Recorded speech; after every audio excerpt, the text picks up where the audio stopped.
What's going on, guys? I'm Mike from Lucid. It's Mark 3 Monday, and in this video I'm going to show you how to remove sheet metal brackets that are spot welded to your car cleanly and easily without damaging the metal underneath. This is the part that I need to remove along with this right here. These are attachment points for the rear seats, which I'm going to have a cage in this car, so it's not going to need it anymore. It's going to make the whole back area a little cleaner, easier to prep and paint, and could give me room for putting in some additional bars. So basically what I want to do to start off with, I cut and removed the middle section of it and left the hard part on the ends. So the first thing I want to do is get this top. I want to gain some clearance, and I want to cut down across here and down across there to remove this so I have easier access to get some tools in.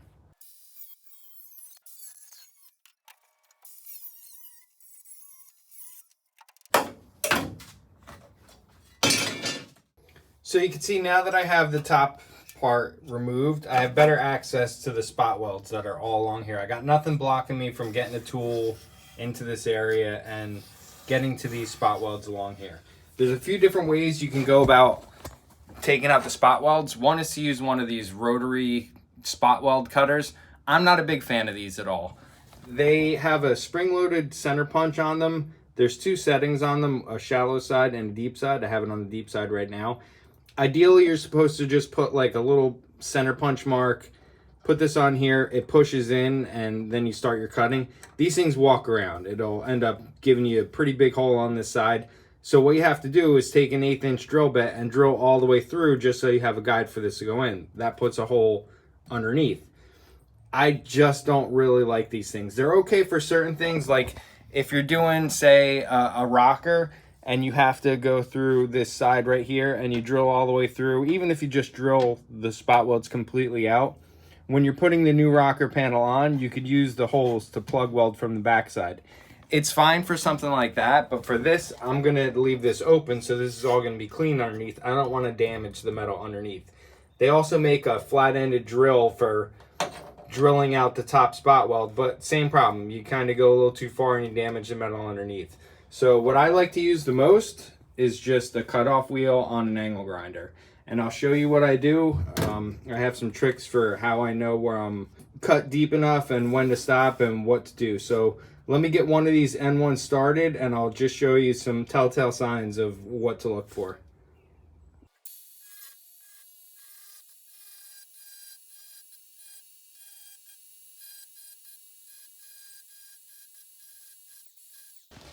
So as you saw, I just took the angle grinder, put it up on its side, and then just kind of sideways back and forth across it really lightly just to get the spot welds ground down.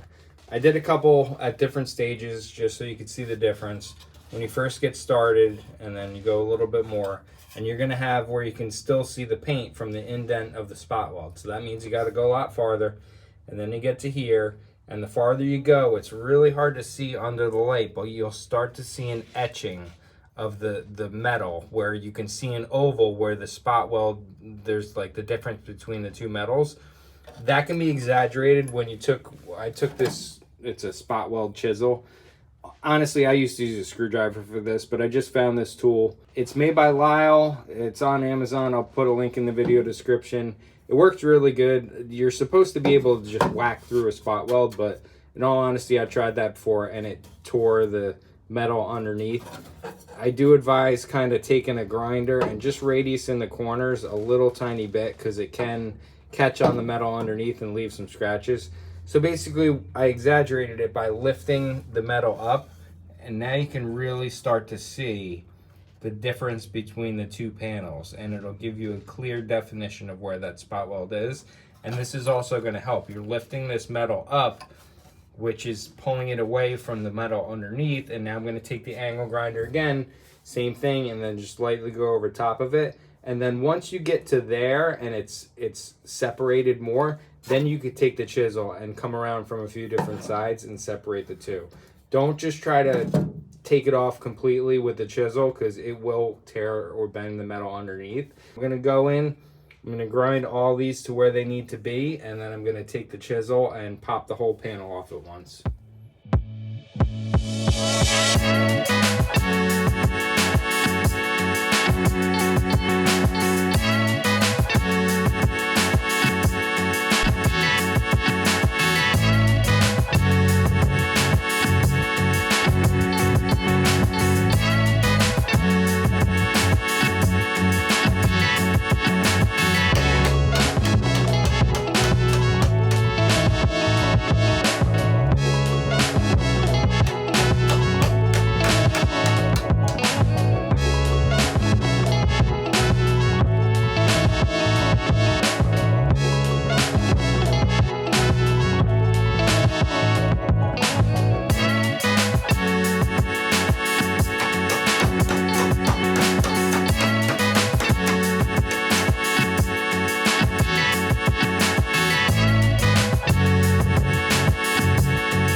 you can see that I've got that strip of metal removed, no holes underneath. Everything is either above or at the surface. A few scratches here and there, but nothing I can't sand out. So now I'm going to take a right angle die grinder with a sanding pad and smooth this all down.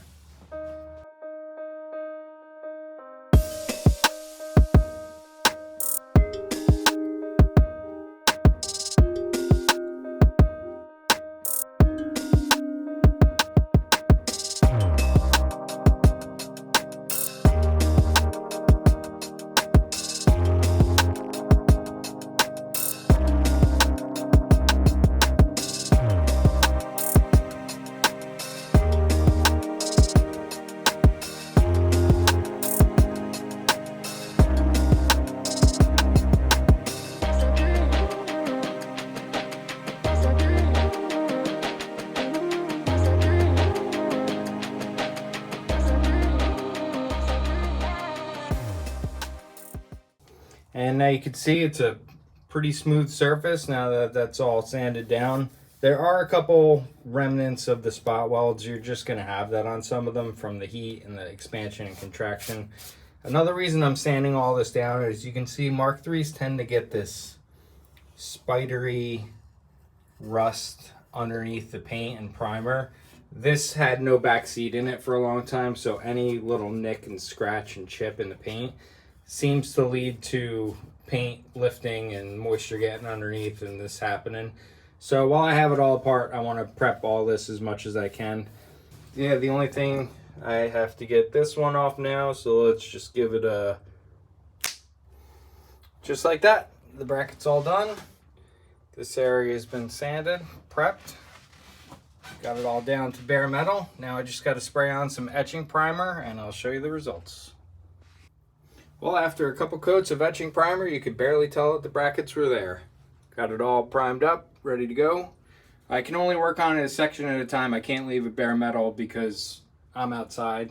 This is Florida, things rust really quick, so I gotta work on it a little section at a time, take care of this area, work my way to the front. I'm gonna take care of the floors. Another video coming up where I'll do the sound editing material, removing all that.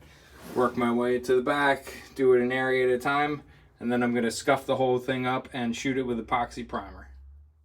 Well guys, that's going to do it for this one. Stay tuned for more. Let me know down in the comments what project you're working on, and I'll see you in the next one.